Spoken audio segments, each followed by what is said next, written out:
So there's a giant werewolf that comes in and screams at me in the feed. It's craziness. Hey, folks, we're on the air. That little non sequitur was from Walt Rebelliard. How you doing, Walt? I am ready and waiting to drink my 9 cups of extremely high-test Peruvian roast. God damn, man. 9 o'clock Eastern on a Sunday night. After this Kickstarter rolls out, I am going to vibrate into another time zone. Respect, sir. Respect. I think Walt's work week starts like on Sunday evening. Yeah, it does. Starts rolling. Oh, wow. So this is like Monday morning for you. All right, cool. Absolutely. And Chaos Actual, speaking right there with the very creepy avatar picture, is Mr. Nick Cole, famous sci-fi novelist. Nick Cole. How you doing, sir? I prefer Infamous, but it's good. Infamous. I'm good. I had a good weekend. I ate a bunch of dim sum for lunch. I feel good. I feel like I'm seeing all the connections in the universe. Yeah, I love those chicken feet myself. Yeah. This is where it gets weird. Sorry. Hey, we got to play that music. Sorry, it's contractually obligated. Forgive me. Do it. See? And that artisanally handcrafted intro, which you know, dear reader, that listener, that this is a high quality, high production value podcast, and you're spending your time well. Today, we are here to take down the last few minutes of the Forgotten Ruin Kickstarter. It's true. And this has gone really well for you guys. Yeah, we're crushing it. Let me go ahead and share that. It's pretty amazing. It exceeded.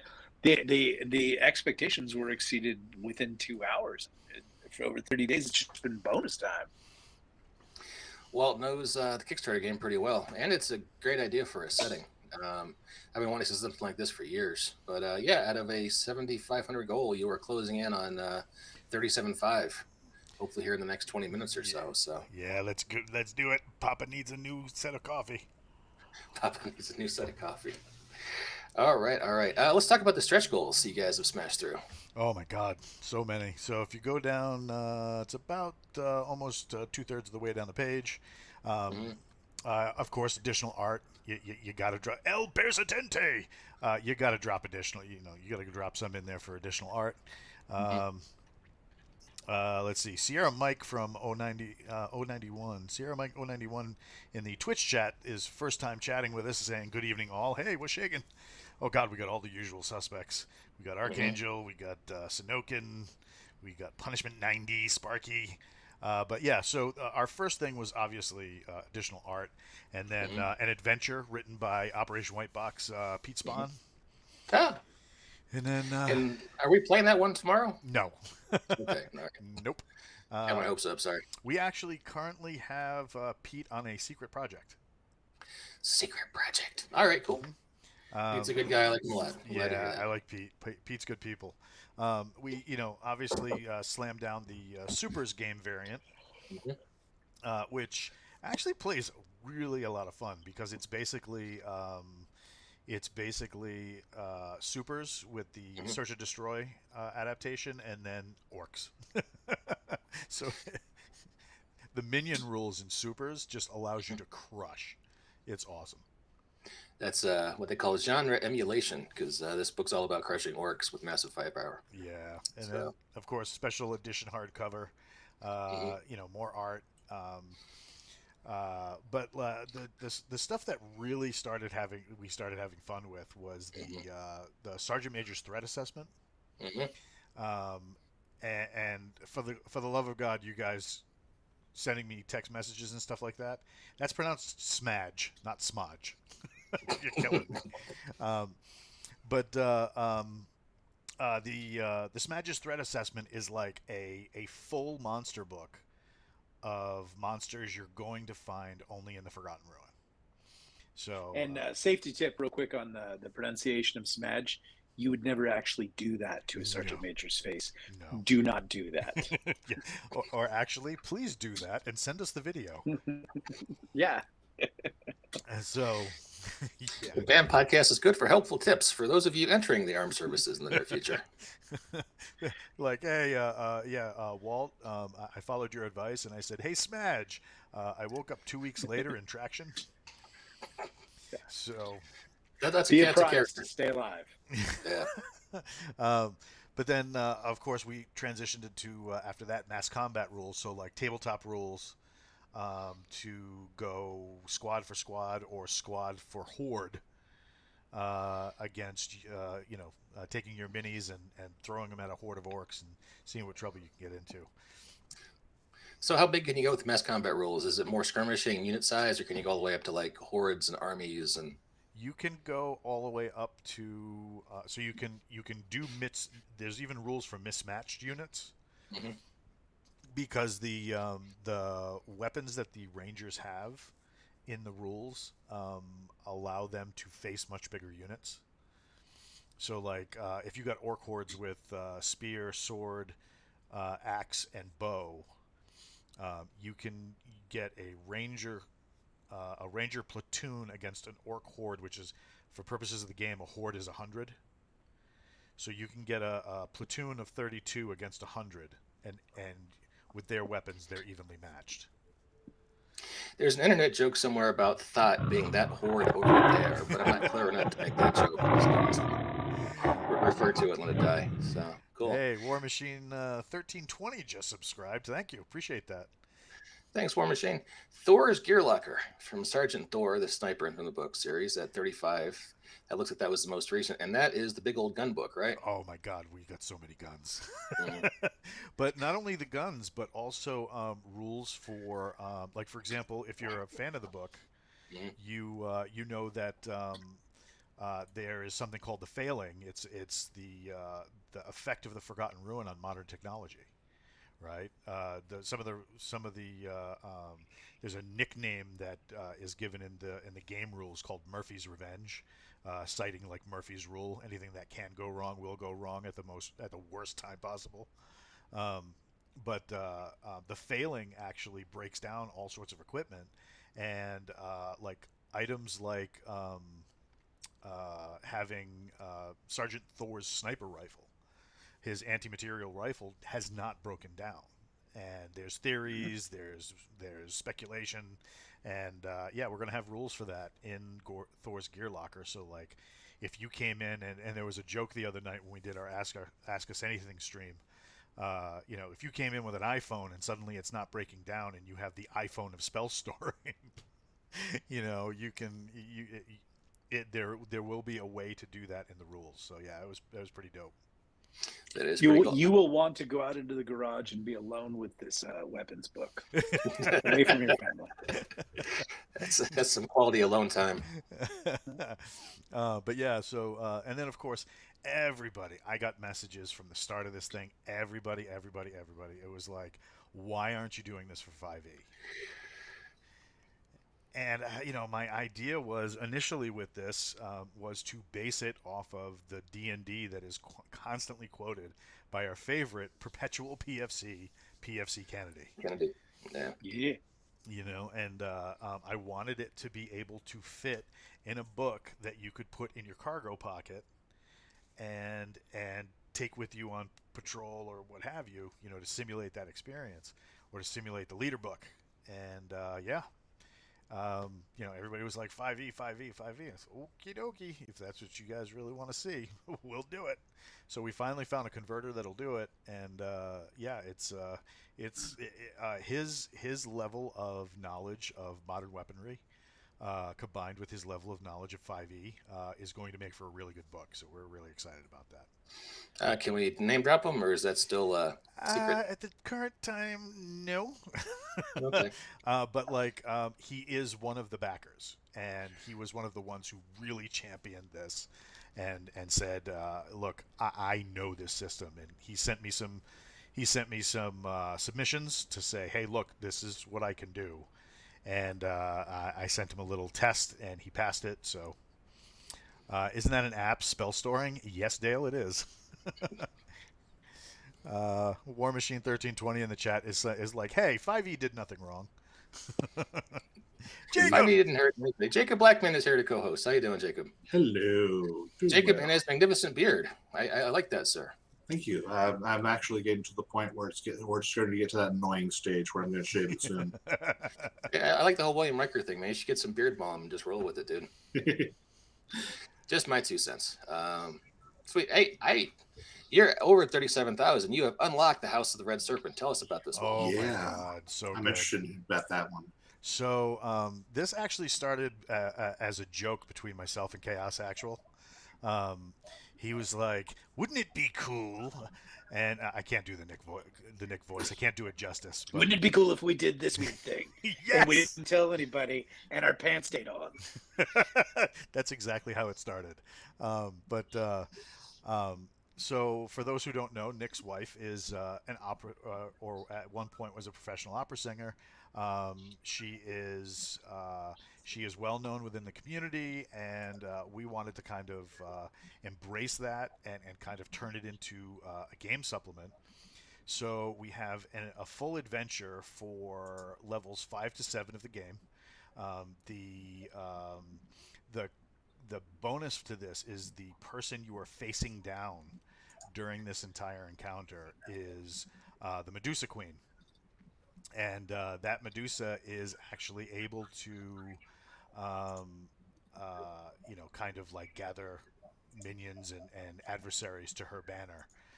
But the special thing about this is not only is this adventure going to be just like crazy banana cool, but also Nick's wife has volunteered to pose as the Medusa Queen, and we have a digital effects artist on board who is going to take her photograph against a green screen and make her into a fully realized Medusa. And this is a guy we've used in the past. He is insanely good at what he does. And if you'd like to kind of see what my wife looks like, go over to my Instagram, which is Real Nicole, I think it is, or That Nicole. It's That Nicole. And she used to be a soap opera actress. She's quite fetching and sweet on her, but she'll make a pretty excellent Frazetta-esque Medusa. And we're coming to the end of, in the book series, sort of, we actually delved into Medusa's society. We developed a whole thing. There was a famous pirate who was a male Medusa, and we got to decide kind of how they can breed, what they do. And they were sort of a prime source of problems for the Rangers. And the Rangers have smoked 2 Medusas. In the next book that's coming out, you find out what happened to the second Medusa, and that's pretty brutal. And now they're about to face the third Medusa, who happens to be a general for one of the big bads. So she's going to give the Rangers a really big problem. And so we're hoping this poster. Nick's wife. Yeah, she's beautiful. Doesn't she look like a Medusa? She will be perfect. Nick, just pay no attention to the chungo next to her. Wow, you hit the jackpot there, Tiger. Thank you, sir. Thank you. She's very beautiful. And so we wanted to capture that. And like, did you ever see The Shining when Scatman Crothers is in it and he's having the visions in his bedroom and there's like the porno picture on top of his behind his bed? Was that you? You know, of like that's how this Medusa picture is going to be, and I'm going to put it up in our bedroom. It's going to be awesome. Yeah, the last Medusa encounter I read, I think it was in the 3rd or 4th book, was when you guys had the Oracle statue that you gave to her as a gift with the magic 8-ball logic programmed into it. That was and beautiful. She fell for it. Not you, the Medusa in the book, baby. So I imagine snipers have to be careful about taking down a Medusa in the hole, not looking them in the eyes. I don't think they faced it. I don't think the snipers have faced a Medusa yet. They didn't. Like the problems with the Medusa is, they were overcautious about them. So they came up with a very clever way to get rid of the first Medusa that they encountered.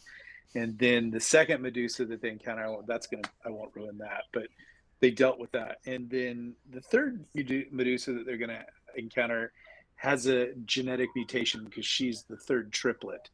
And so she's going to have a different sort of stone gaze aspect to her.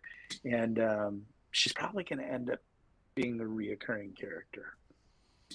That would be great. That would be think great. If like Wonder Woman were like, the Greek Wonder Woman kind of cool pictures they were doing in the last Wonder Woman movie where she had the shield and everything like that. Think like Wonder Woman Medusa. That's what it's going to be. That is pretty cool. We are 20 minutes from end of the campaign. Right on. Can you believe it? Yeah, it's been a quick 30 days. I'm sure it's been longer for you guys. Oh, it's been something. Yeah.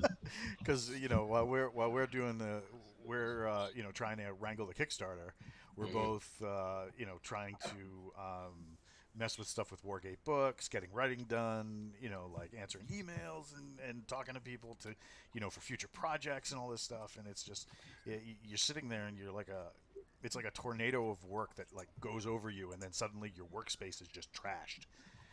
I mean, I've had that Amazon box there for 3 weeks now, and my cat has claimed it as his own. He's just like, you left it here. You might as well just let me have it. Hmm. So yeah, it's been a really wild ride. But I mean, some of the people that we've met over this, like I said, we Mhm. met the 5e converter, and he is not only a real big fan of Fifth Edition, but he's also a Mhm. huge Forgotten Ruin fan, like crazy. Both him and his wife. He whose name may not be spoken. It's a great 5e converter, and we'll see who he is one day. Until we get some ink in place, we got to make Yeah. sure that everything's cool. If you speak his name, you have to roll percentile dice, and if you roll Gotcha. 5%, he shows up and steps on your house. Shout out to anybody who knows which deities and demigod does that to you. We should get you on with Jeff D. It is. Yeah. Yeah. Do you remember? Does anybody know? That's a trivia question. I do not. There was one monster in the deities and demigods that if you even uttered their name, the DM had to roll a D100. Yeah, It's Haster. Yeah. Who was it, Jacob? Nick just said it. Yeah, Haster. Oh, Haster. Jacob won't even say it. Won't even say it. Oh, He doesn't crap, want, that's he two. doesn't want to roll percentile dice. Yeah, I have a shameful confession. Most of my time with deities and demigod was spent on the page with Bast. Oh. The king in yellow. Oh my god. Here, darling, please put on the kitty cat mask tonight. Oh my god, that's awesome. But yeah, we seriously have met like a lot of cool people. We had a couple of different play tests that we did over the course of the last couple of weeks. Character generation sessions, like all sorts of craziness. And like even right now, I'm still meeting people as people are dropping some last minute pledges. So we've just had some up and down, but now It's a big stretch, but if we can get to 50,000, I will do the ultimate Forgotten Ruin source book. So if anybody wants to buy those trips to Vegas right now, we can make that happen for everybody. And that's the thing too. There's still 3 of those left. We got 15 minutes left. We should probably pimp those right now if there's any chance of that happening. So why don't I'll go ahead and share the Kickstarter page. Why don't you give the sales pitch on the Vegas trip? Hey, Nick, you want it? You want me to do it? I'm sure what would happen is Jason and I and Walt thought up so we were putting all the stretch goals together and goals, and we were like, you know what, let's just do one Cadillac and see, no one's going to do it, but let's just make it up. And we're like, well, what would we do? And we're like, well, we would shoot guns, we would eat a really good steak, drink some really good scotch. If you want to smoke a cigar, we can make that happen. We would do it in sort of like a premium environment, and then we would play a section of Forgotten Ruin. Why is it with doing that? the premier DM. And Jason's really great at voices, and if you ever played any game with me, you realize I'm like a bag of fun. It's going to be weird, but it'll be fun. You might get a little sticky, but might It's like a Gallagher show, around, folks.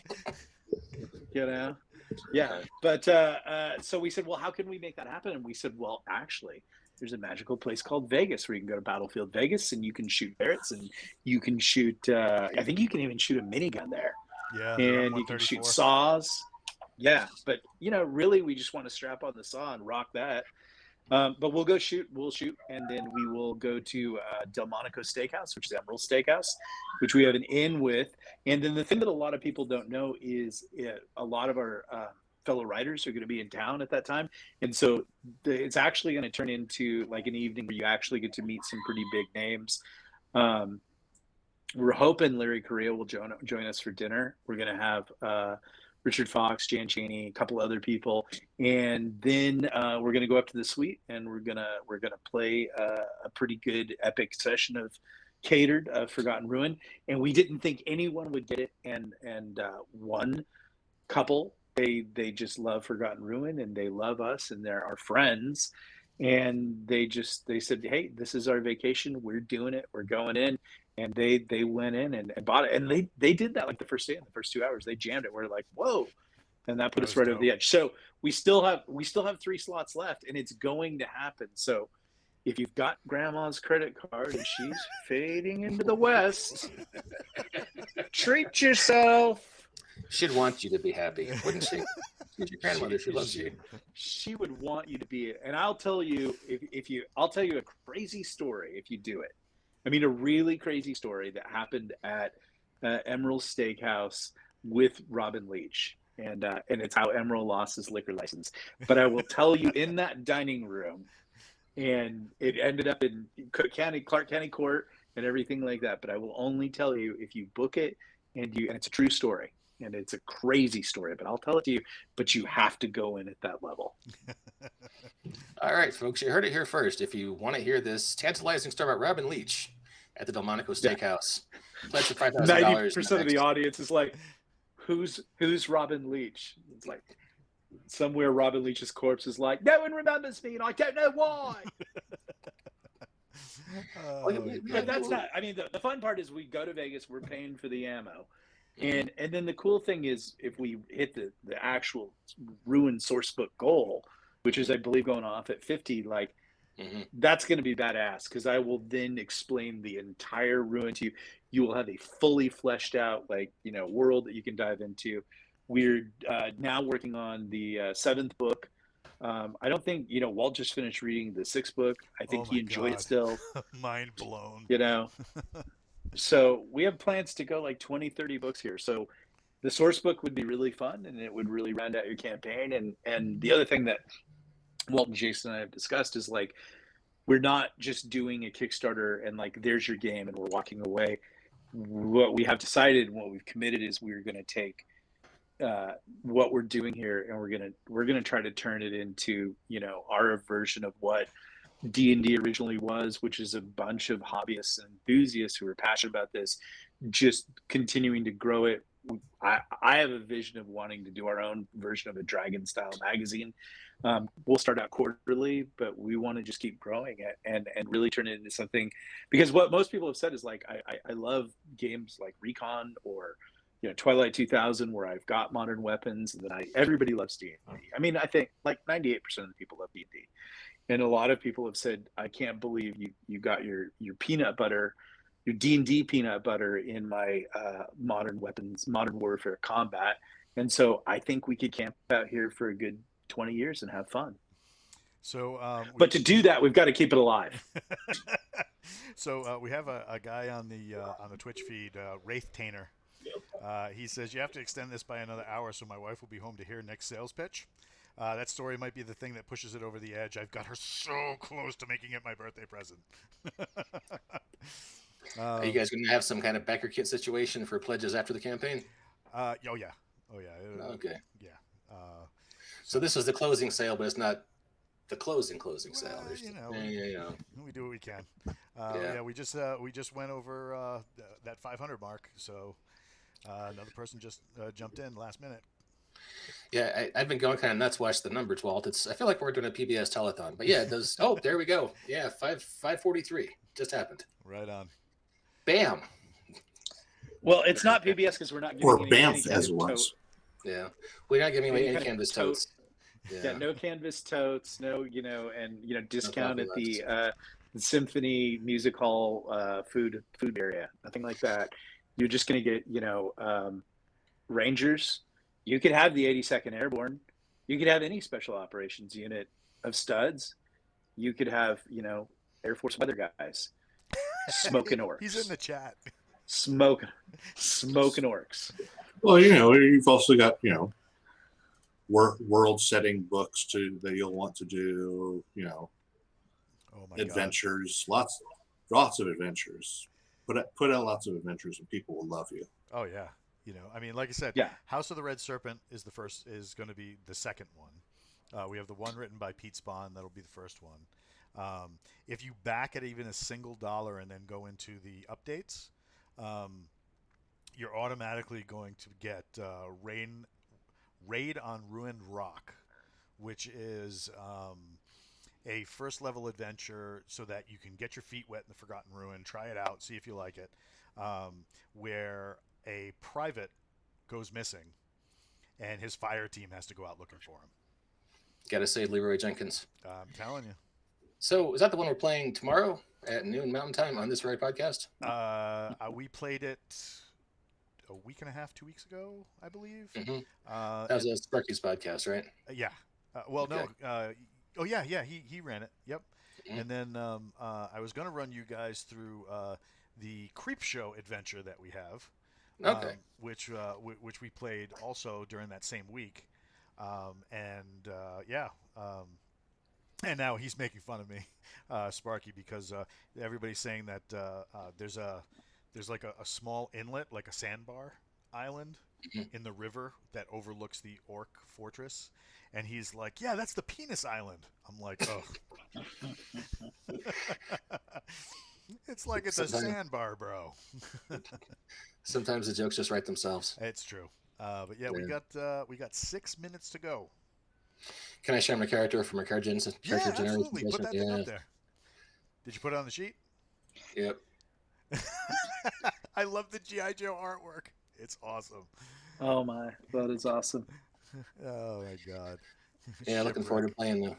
I don't think I'll have artwork ready for my character by tomorrow. And the cool thing is we did a couple of shows. Characters generate fast. Yep. And you're off and running and you're playing, and you can really do any scenario that you want. And you could just shoot various giant type class creatures with various different rounds for the Carl Gustav. There's the area denial munition round. Oh god. There's the high HE round. There's the HE DP round. You can do that. There's so many rounds that you can shoot giants with. And you can do that in this game. It was oh my god. That first book though. Jason! That first book where the Orc Horde starts going specialty monster on them, and they're just like, get the Carl G, and they start blowing the freaking ogres off the mountain.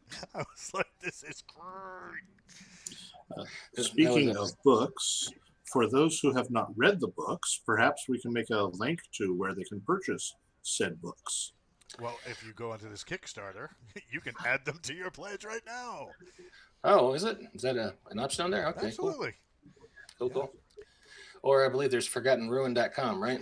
Absolutely. And I don't know how everybody feels right now about, various organizations or, as in like, do you want to buy all your books on Amazon or Hulu or whatever? But the really cool thing about, I think, getting them through this Kickstarter is you're going to get DRM copies directly from us, DRM free.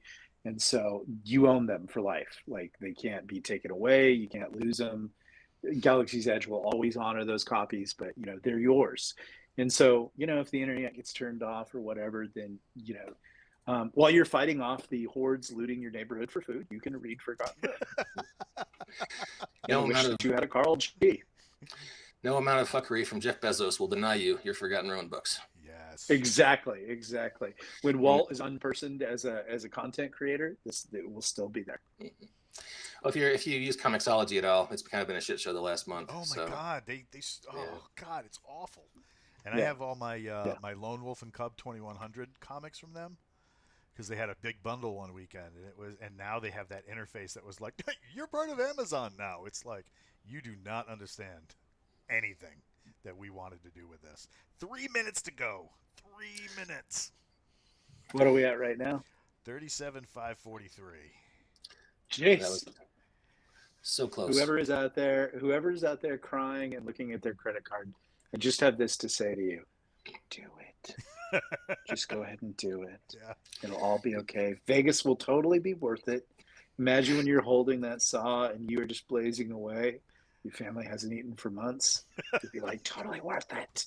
You can take You can take all you can raid the snack bar from the sweet lounge, Packing up in Tupperware. You can feed yourself on that. Yeah, packing up in Tupperware. You know what? If you're not willing to destroy your family's livelihood for one weekend in Vegas, I don't even want to know you. Dale's saying that nothing better than reading a good book with a .45 caliber. Do you like go line for line for that? Things get interesting at the library when Dale shows up. But yeah, it's been a really fun ride, especially with a lot of the backers reaching out to us and through various things, not just through the Kickstarter, but also through Discord and Facebook and Twitter. A lot of people have been reaching out. It's been a lot of fun. 2-minute warning. You got it. 113 seconds to go, and now it's counting down. That is, oh God, it's so scary. But it feels good. You did it, Walt. You really got this one in the barn. Oh my gosh! It just went up again because I upped my pledge from digital to physical book. Yes! That's the way to do it. That is the way to do it. But yeah. Now watch. As soon as it finishes, everybody's gonna back out. Yank their pledge in 2 seconds. I've seen that happen. Yeah. There was once these guys who were doing Flash Gordon miniatures, and they had gotten up to this pledge where you'd get a Ming the Merciless. They named them other things, but it was basically Ming the Merciless and a Flash Gordon figure. And at the last 10 minutes, so many people yanked their pledges, all those stretch goals went away. Ugh, it totally sucked. Hey, Mike, can you put that up on the screen so we can watch that countdown go at 50 seconds? We're going to see the little the confetti, right? Yeah, I think so. Hope I haven't missed it already. Hang on. No, this is like when you're sitting there, with your fingers in your ear, like back in the old day, and you're hoping to remember you got everything hooked up just right because you're about to find out. It's true. Oh, it went up again. And more. Yeah, I just bumped my all the way. What was that, Mike? Oh, I did what Jacob did. I bumped from virtual to physical just a minute ago. So you are the man. Well, yeah, that Forgotten Ruin copy is gorgeous. The hard copy, it's really beautiful. Yeah, and we signed it. I think. Yeah, we signed all 8, of it. 7, 6, 5, 4, 3, 2, 1. There it goes. Congratulations. Oh, thank God. Now I can take a nap. Either that or start creating the survey for everybody. I knew it was bad when I would call you and you would just be sobbing and you're like, every day is Kickstarter day. I'm like, that's not well. It will end. Oh my God. Well, congratulations. Thanks, man. Thanks guys for hosting us on our little countdown party. This was fun. Yeah, this has been fantastic. Everybody in the Twitch chat is going mental right now. It's awesome. But yeah, I mean, we had really great backers. We had really great people who came out and supported us. Lots of people like you, Mike, and Jacob, who were letting us come out onto the podcast and do some stuff. We had some Discord interviews, some on the air interviews. It was pretty wild for a while. This was a phenomenal month for Kickstarter, and I think it's it's this month, and not because of anything that we did, is going to go down in history as the moment, sort of the power of independent creators was fully realized, and that really is talking about Brandon Sanderson. Yeah, his decision to do what he did, which is to walk away, really from Trade Pub and to show everybody who does stuff like this creates their own thing and then takes it to the market, and then the market gets to decide, instead of people at a studio or a big corporation who they're the gatekeepers and they decide and everything like that. What Brandon Sanderson did for everybody is he showed everybody who's ever wanted to make their own game or write their own book or do whatever, that there is a there. Are you going to get, what was his final tally? Or it's still going. It's still going. Maybe, but the main thing that you get, and this is the most beautiful thing that you get out of this experience is you can take your thing and you can take it to the people. And sometimes that's the most really awesome thing, is the people will decide, is your idea great? I don't know, whatever. But you get a chance to at least let people try. And if you do it slick and you do it right and you do it with integrity, like Walt did this, because he like, I think if I would have done the Kickstarter, Jason would have done the Kickstarter, we would not have done it even 70% as well. I mean, as in we would have got like 5 to 25% in doing it. But Walt was really like, had a lot of integrity with getting it done exactly right. And because he's a gamer, he knew what people wanted and what would make them happy. And so for me, it was a big success. But this month is going to go down in history as the moment when the world actually saw that independent creators can go to the public, and the public can actually decide with the one thing that matters, the truth, which is your money. You know, and so that was pretty cool. And it was nice to launch in this month. And the great thing for everybody is it shows you there's a, you know, if you're out there and you're listening to this and you want to do something, what it shows you and what, you know, this shows you also in the same way is that there's people who, if they dig your idea, will give you money to bring it to life and to fulfill it. And so everybody did that and everything like that on behalf of the GE team. We just thank you so much for letting there be a there and for letting us share this with you. The guys in the Twitch chat are heaping praise and laurels on our name, and I can't thank them enough, because a lot of these guys, you know, we've known for a while, and a few of them are ones that we've met just during the Kickstarter, and yeah, these are all great. These guys are really cool people. Nice. You know, you guys just said a couple of really nice things, and I'm not sure I can top that. So rather than dissemble or change the subject, maybe this is a good place to end the podcast. I think that's a good idea, because my coffee is empty. Yeah. And I need to send some emails to certain coffee roasters to get Talker's Blend and it's Talker's. What is it? Talker's Addiction, Nick? Yes, Talker's Addiction or Moon God Potion. A lot of the guys are now saying, "Hey Nick, thanks for writing killer content." So yeah, there's thank you. Yeah, man, this has been awesome. You guys are fantastic. Thank you so much. Jason and Walt and I were all involved in it, and we just thank you guys so much for reading it. You know, that you could get to make up something that gives people joy and happiness. You can't put a price tag on that. And so every day you get up and get to go to work and do this. It's, you guys make it worth it. Like when you're sitting down and it's cold and you're working in the garage and people are nuts and you're like, no, I got to get this out because these guys dig it. And that makes you happy. And ladies too. Yeah, absolutely. Let's not forget the ladies. Yeah, so. Surprising. A lot of lady backers on the Kickstarter, which I was totally stoked at. I'm like, hell yeah, let's get everybody to the table. I mean, I'm looking for Martians. I was hoping the aliens would come down. Well, they want to blow up dragons with RPGs as well. Yes, that's exactly how. It's funny too, because like a couple of the guys in the Kickstarter sent me private messages, and they were like, you know, there were only certain number of spots for gaming with you or gaming with Nick and Jason. Do you think you can increase that? And I'm like, well, we could, but then we wouldn't be able to write anything, and that would actually take away from the upcoming Galaxy's Edge role-playing game Kickstarter, where we'll be offering those same things. So we could put that in for you, but you'd have to fight the GE crowd for it. When is the? I thought we were gonna do these spreadsheets and water cooler, real work sim in which you. Never mind. No, I can't do that. No, papers and paychecks. How about the Zoom meeting work from home sim? I've been playing that LARP heavily for the last 2 years. I mean, ask Walt about the GE RPG. Yes. When is that going to launch? Later in the year.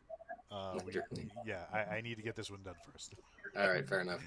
All right, Nick, Walt, Jacob, thanks for coming out, guys. This was a lot of fun. Thank you. To all of our viewers on Thank you, Facebook, brothers. YouTube, and Twitch. Appreciate you guys watching. And we'll catch you next time on the BAMF Podcast. Boom.